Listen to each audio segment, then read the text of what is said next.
Oh, oh, that's quite all right. Oh, you're not disturbing me. I would much rather talk than write.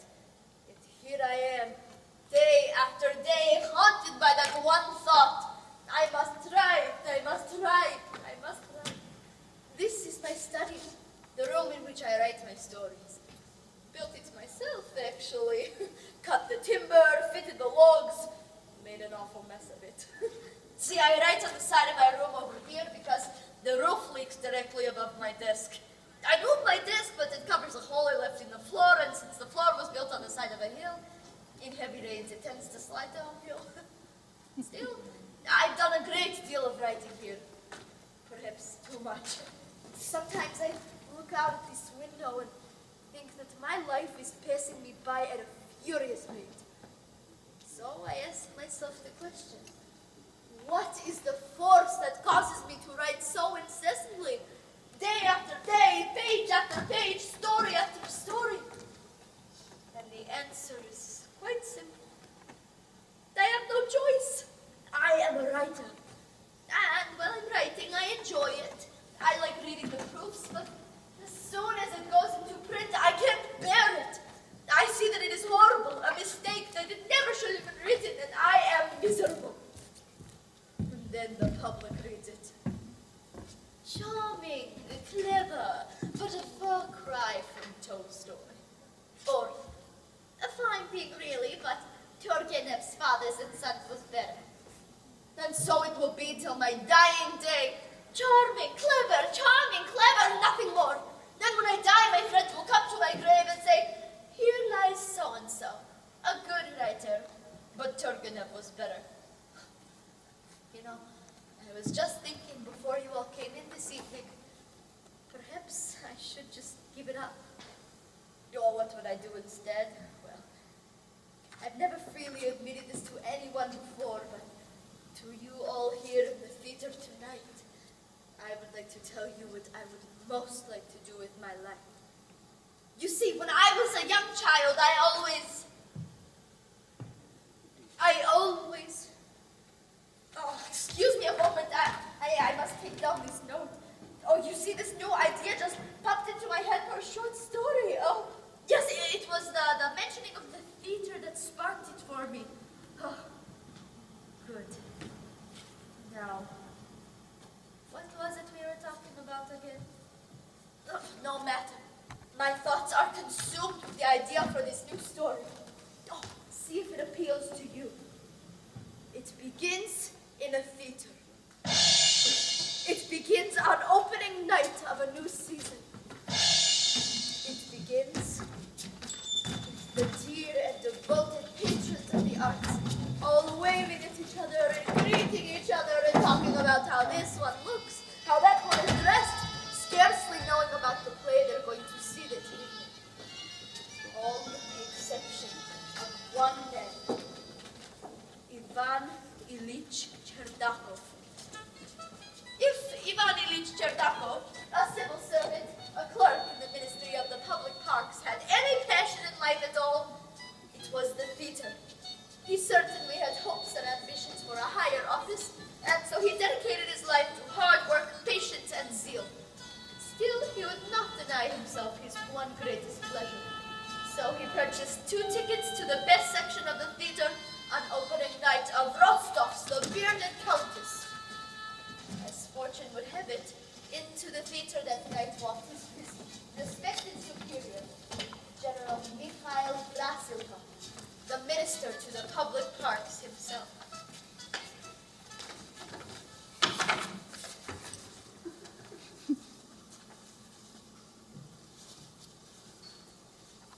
Good evening, General. Oh yes, good evening.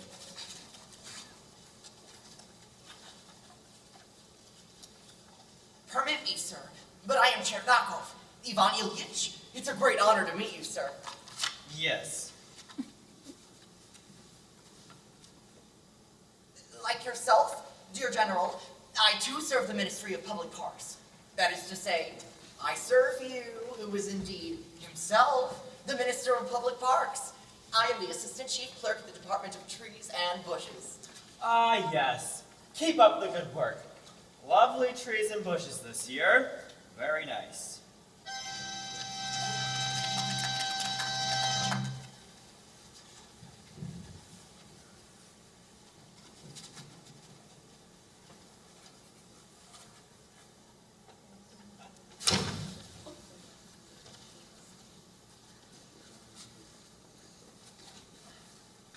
General, my wife would very much like to say hello.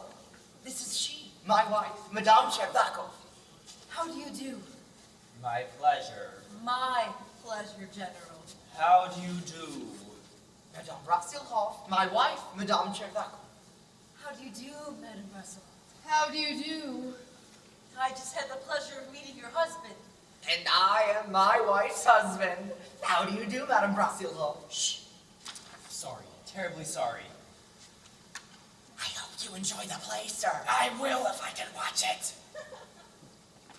Feeling quite pleased with himself for the golden opportunity he seized, Cherdakov sat back to enjoy the bearded countess. He was no longer a stranger to the Minister of Public Parks. They had become, if one wanted to be generous about the matter, familiar with each other. And then, quite suddenly, out of nowhere, like a bolt from a gray thundering sky, Ivan Ilyich Cherdakov reared his head back and... Bless you. I'm so sorry, General. I'm so terribly sorry. Never mind, it's all right. All right. It most certainly is not all right. It was unpardonable. It was monstrous of me. You make too much of the matter. Let it rest. How can I let it rest? It was unexcusable. Oh, permit me to wipe your neck, sir. It's the least I can do. Oh, leave it be. It's all right, I say. But I splattered you. Your complete head is splattered. It was an accident, I assure you, but it's disgusting. Shh. I'm sorry, my apologies.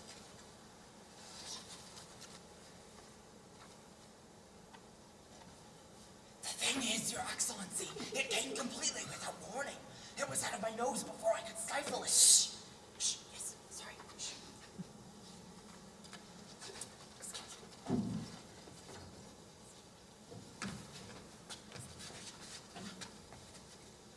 It's not a cold, if that's what you were wondering. Probably just a particle of dust in the nostril. But try as he might, Cherdakov could not put the incident out of his mind. The sneeze, no more than an innocent anatomical accident, grew out of all proportions in his mind, until it resembled the angry roar of a cannon aimed squarely at the back of enemy camp. Cherdakov slowed the incident down in his mind, reliving in horror the infamous deed.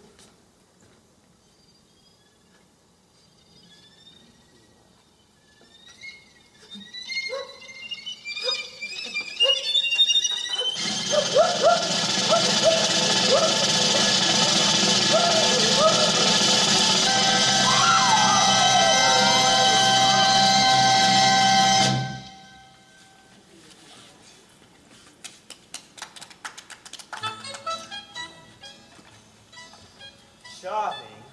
Charming. Yes, charming. Charming. Simply charming. Wasn't it charming, my dear? I found it utterly charming. I was completely charmed by it. Excuse me, Your Excellency. Who's tapping? Somebody's tapping me. Who's that tapping? Well, it's me, sir. I'm the tapper. I'm tapping Cherdakov. Stand back, dear. It's a sneezer. Oh, no, it's all right. I'm all sneezed out. I was just concerned about your going out into the night air with a damp head. Oh, that. It was a trifle. A mere faux pas. Forget it, young man. Amusing play, don't you think? Did you find it amusing? Amusing? Yeah, so true. I haven't laughed this much in years. And what part interested you the most? The sneeze. The part when I sneezed on you, sir. It was unforgivable. Forget it, young man. Come, my dear. It looks like rain. I don't want to get my head wet again. You shouldn't let people sneeze on you, dear. You're not to be sneezed at. I'm ruined. Ruined. He'll have me fired from trees and branches. They'll send me down to sticks and twigs. Ivan. What? You mustn't let it concern you. It was just a harmless little sneeze. I'm sure the general's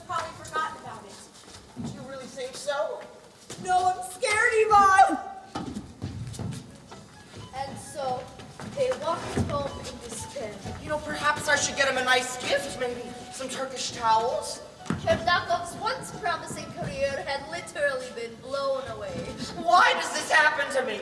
Why did I even go to the theater at all? Why didn't I sit in the balcony with people of our own class? They love sneezing on each other. Come to bed, Ivan. Perhaps if I were to call on him again and explain matters in such a charming, honest, and self-effacing manner that he would have no choice but to forgive me. Maybe it's best not to remind him, Ivan. No. If I am to become a gentleman, I must learn to behave like one. And so the next day came. This happened to be the day that the general listened to petitions, and since there were about 50 or 60 ahead of Cherdakov, he waited in line from morning till the late afternoon. Next! Next! Well, I'm not next, Your Excellency. I'm last. Very well. Last. That's me, sir. And what is your petition? Oh, I don't have a petition. I'm not a petitioner. Then you waste my time. Do you not remember me? We met last night under rather explosive circumstances.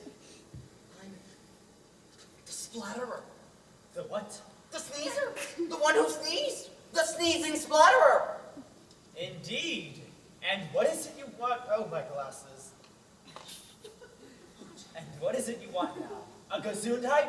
No, Excellency, your forgiveness. I just wanted you to know that there was no political or antisocial motivation behind my sneeze. It was a nonpartisan, nonviolent act of God.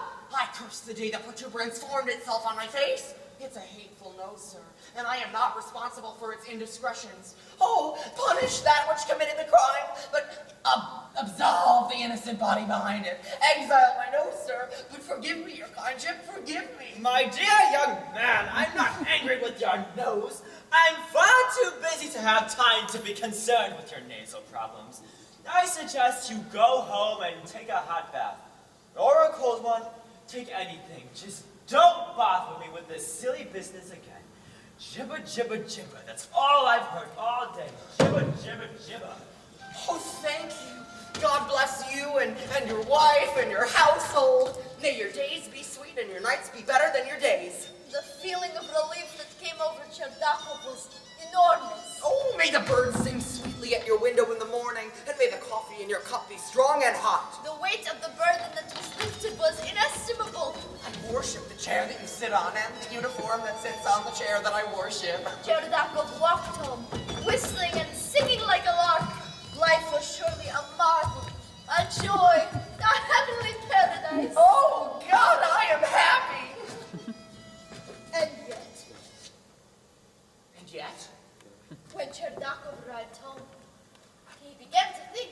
have I been the butt of a cruel and thoughtless joke? Had the minister toyed with him? If he had no intention of punishing me, why did he torment me so unmercifully? If the sneeze meant so little to the minister, why did it cause Cherdakov to writhe in his bed? To twist in agony the entire night? Cherdakov was furious. I am furious. He foamed and fumed and paced all through the night.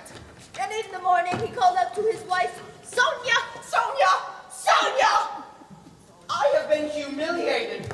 You, Ivan? Who would humiliate you? You're such a kind and generous person. Who? I'll tell you who. General Bressilov, the Minister of Public Parks. What did he do? The swine. He humiliated me in such a subtle fashion, it was almost indiscernible. His cunning is equal only to his cruelty. He practically forced me to come to his office and beg and grovel on my knees. I was reduced to a gibbering idiot. You were that reduced? I must go and tell him what I think of him. The lower classes must speak up.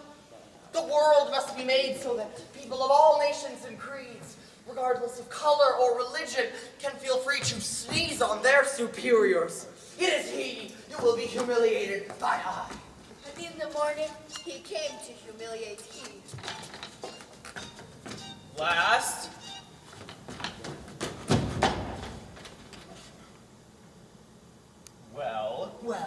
Well, do you not recognize me? Achoo, choo, choo. Yes, you're quite correct. It is me, once again. It is you once again who? Cherdakov. I have returned, having taken neither a hot bath nor a cold one. Oh, who let this filthy man in? What is it? What is it? What is it, you ask? You sit there at your desk and ask, what is it? You sit there in your lofty position as General and Minister of Public Parks, a member in high standing of the upper classes, and ask me, a lowly civil servant, what is it? You sit there with full knowledge that there is no equality in this world, that there are those of us who obey and those who are obeyed, that there are those of us who serve and those who are served, that there are those of us who bow and those that are bowed to, that in this life certain events take place which cause some of us humiliation and those that are the cause of that humiliation. And still you ask, what is it? What is it? Don't stand there gibbering like an idiot. What is it you want? I'll tell you what I want. I just wanted to apologize for sneezing on you again, sir. You know, I'm not sure I did it clearly the first time, you know. It was an accident, I assure you. Out! I assure you. Out! Out! You fool! You idiot! You imbecile! I never want to see you again. If you dare cross my line of vision, I will have you exiled forever. What is your name? Sherlock! You germ spreader. You maggot. You insect. You are lower than an insect. You are the second cousin to a cockroach. You are the nephew of a bedbug. You are the son-in-law of a ringworm.